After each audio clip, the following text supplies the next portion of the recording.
வீடு ஃபுல்லா துடைக்கணும், எல்லாத்தையும் கிளீன் பண்ணணும். இவ்வளவும் நான் செய்யணும் அப்படின்னு சொல்லிட்டு பசங்களையும் சத்தம் போட்டுக்கிட்டு இவங்களையும் திட்டிக்கிட்டு ஊருக்கு போன மாமனார் மாமியாரையும் திட்டிக்கிட்டு அப்படி திட்டி அந்த தண்ணியை முதல்ல அந்த பக்கெட்ல ஊத்தி பக்கெட்ல தூக்கிட்டு போகும்போது இருக்கிற போதும் மறுபடியும் பக்கெட்டை போட்டு அந்த தண்ணி மறுபடியும் கீழே ஊத்தி எவ்வளவு வேலை அதை செய்யும்.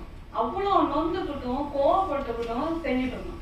அன்னைக்கு என்ன ஆச்சுன்னா இவங்க வராங்க வந்து என்கிட்ட கேக்குறாங்க, இல்லைங்க அது வந்து கிளீன் பண்றேன் நானே பண்ணிடுறேன். நான் பயத்தோட தான் வரேன்.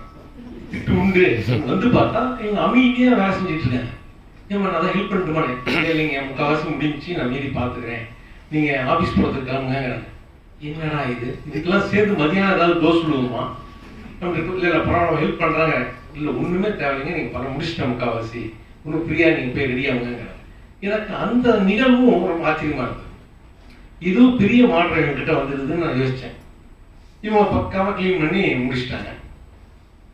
நான் கிளீன் பண்ணிட்டு என்னன்னா எனக்கு அப்ப தோணுன விஷயம் என்னன்னா, சரி இப்ப இந்த தண்ணி உள்ள வந்துருச்சு, உள்ள வந்த தண்ணிய இவங்களை எழுப்பி சத்தம் போறனாலயோ இல்ல பசங்களை கூப்பிட்டு வேலை பாக்குறதுனாலயோ இல்ல ஊருக்கு போன எங்க மாமனார் மாமியார சத்தம் போறனாலயோ வந்த தண்ணி திரும்ப உள்ள போக போதா, எப்படினாலும் நம்ம வேலை செஞ்சோம். இப்ப என்ன பண்ணணும் அதுதான் விஷயமே தவிர இதை விட்டுட்டு அவங்கள பேசி இவங்களை பேசி இங்க வந்து நம்மளோட எனர்ஜியை லாஸ் பண்ணிக்கிட்டு அந்த வேலையை செய்யறதையும் முடியாம ஒண்ணுமே பண்ண தேவையில்லை.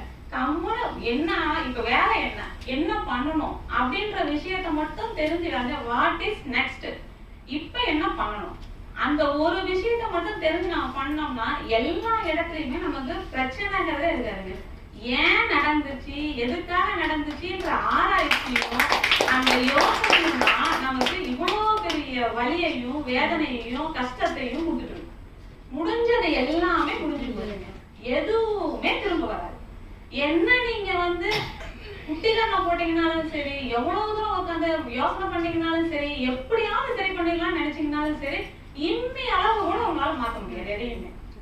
ஆனா நம்ம அதை மட்டுமே தான் என்னால எவ்வளவு முடியுமோ நம்ம பண்ணி பாக்குறாங்க. சரி அப்படிதான் இவ்வளவு நாள் பண்ணணுமே, ஏதாவது மாறுச்சா? எதுவுமே மாற கிடையாது. போனதெல்லாம் நம்ம எனர்ஜியும் நம்மளோட ஹெல்த்தும் தான் போச்சு. எதுவுமே வரல, வரவே வராது, நடக்கவே நடக்காது.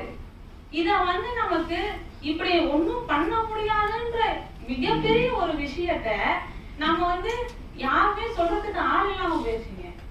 இது நமக்கு சொல்லி கொடுத்தது எல்லாமே எப்படி சொல்லி கொடுத்தாங்க அப்படின்னா, நீதான் மாத்தணும், உன் கையில தான் இருக்கு, உன்னால முடியும், நீ நினைச்சா நடக்கும் அப்படின்னு நமக்கு எல்லாம் அப்படியே தப்பா உள்டாவா சொல்லி கொடுத்தாங்க. இங்க ஒண்ணுமே பண்ண